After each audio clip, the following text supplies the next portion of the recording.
Very good morning. It's Penny Wild, the Black Pen. Two quick things I want to speak about. The first one being the very, very tragic physical altercations between Operation Dudula and the EFF members outside Dobsonville police station, I believe.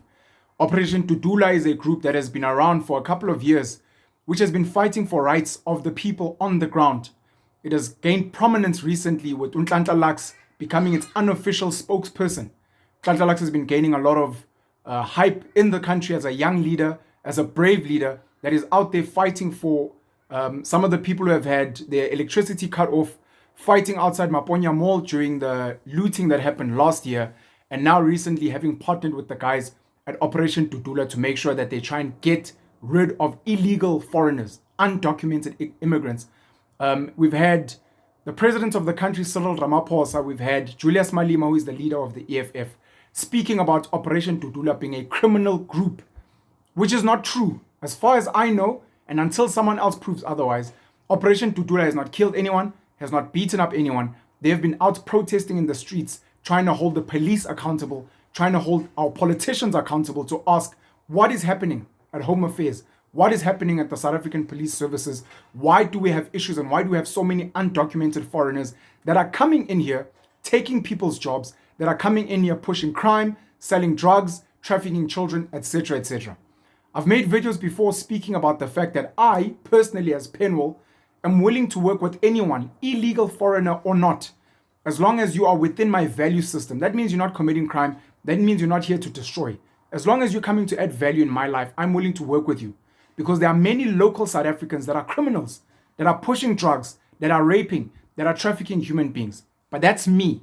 However, I understand the law, and the law says we are a constitutional country, we are a democracy, we have borders, and thus it is illegal to be here without the right papers, without the right permits. And as such, legally, these people have to go. And now there's fights. You guys speak about black unity, but it is pretty clear that a lot of your politicians have got their own agendas. They want to consolidate power to themselves. They don't like the idea of having other activist groups, whether it's an Operation Dudula or an AfriForum, that are out there garnering the attention of people on the ground, that are serving people on the ground. The EFF has done a lot for people on the ground. I can speak personally because I've seen some of the court cases they've fought, some of the musicians and other artists that they've helped. They've supported Caster Semenya, etc., etc. They've done a lot of good work on the ground. It would hold that they would work with Operation Dudula and trying to fix this thing. Unfortunately, the EFF stance is that borders must be removed, that we must be one Africa.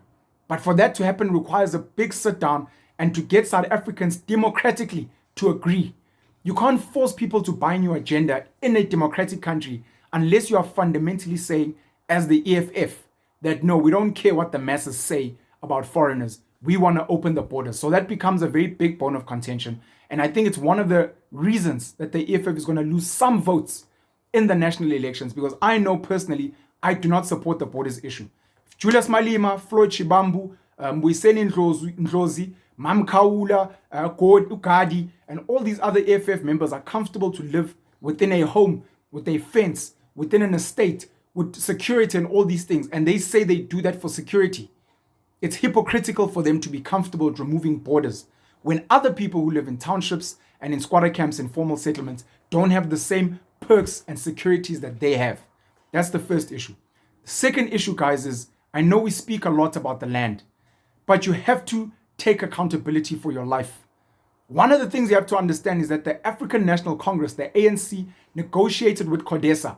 They drafted a constitution which protects private land ownership. Yes, there is a program and a project to redistribute land. Yes, a lot of the land has been redistributed. Look up the stats. I think maybe 12% or something like that of the land has actually been put in black hands. Some of the land that's been put in black hands, those same black people have sold the land back to white people. Or the land is sitting barren, sitting fallow, nothing is happening to it. Why am I speaking about this? We can speak about land in detail, but I want to say you need to get your mind right. You need to go and acquire the right skills. You need to fight. Business is war. Land has always been fought for. It can't be that one day you get land and then Utaki out there is like, yeah, but we don't have equipment. Then we give you tractors and we give you irrigation systems and all these nice things. Now you've got land. Now you've got equipment. Yeah, but I don't have skills. I don't know how to farm. Okay, now we have to send you to workshops and other courses to teach you agriculture, how to work with the soil, livestock, various diseases, various fertilizers, and all these other great things. Now you've got land, now you've got equipment, now you know how to farm. Yeah, but I need laborers. I can't pay them.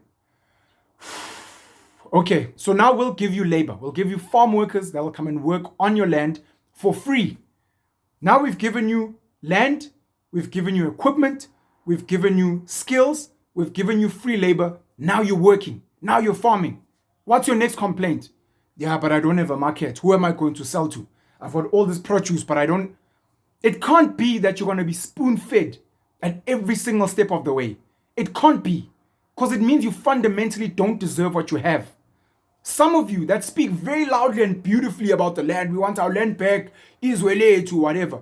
Some of you come from homes where you maybe live in a 4-room. Some of you come from villages. Some of you come from places where your grandfather left lots of land. What are you doing with that land? You're very happy to make noise on social media, but what are you doing with that land? Have you maximized the space in your home?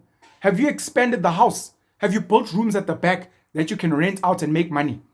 Maybe turn your garage either into a small factory where you manufacture, turn it into a hair salon, turn it into a spaza shop. Your own. Don't give it to Pakistanis and Ethiopians and Somalians. Make it enterprise, make it industrious, make it productive and profitable for you.